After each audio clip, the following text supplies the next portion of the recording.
Currently, AMD essentially dominates the processor market. The only time Intel really beats them out is in some very specific single-threaded applications like gaming. But if you really do anything else, you're probably going to go with an AMD processor. Now, while AMD does make a bunch of multi-core monsters like the 3990X, they also make a lot of great budget options. Today, we're going to be taking a look at the Ryzen 3 3200G, which might just be one of the best budget processors on the market.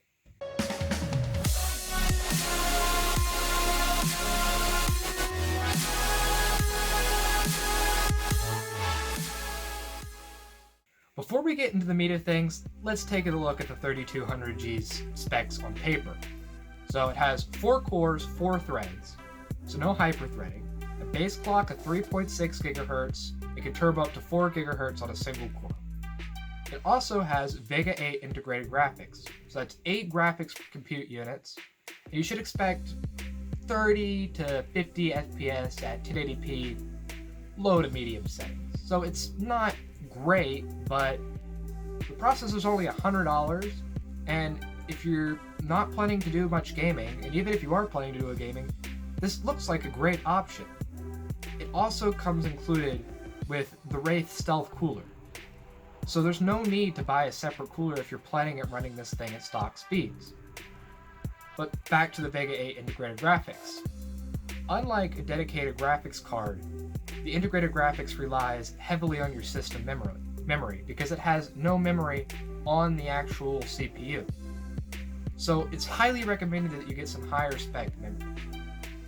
Now let's compare the 3200G to its older brother, the Ryzen 5 3400G.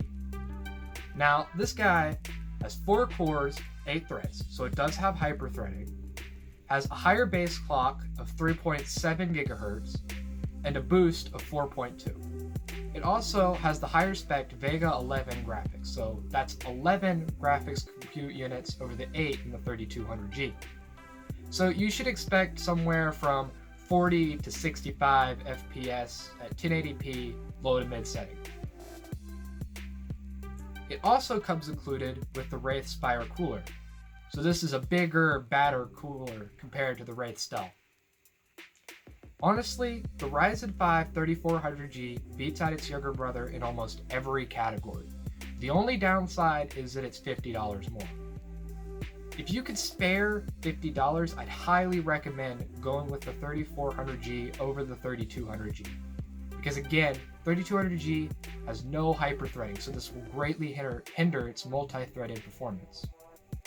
In conclusion, the 3200G is a great option for a budget PC.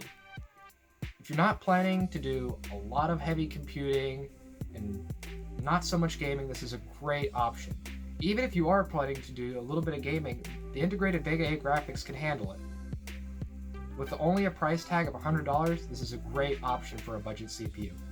But if you have $50 to spare, just go with the 3400G. It's 4 more threads, higher base clock, higher boost clock, and superior integrated graphics. Alright, well that's all for my review of the 3200G. Hope everyone watching enjoyed. Remember to like, subscribe, comment, all that good stuff. I'll see y'all later.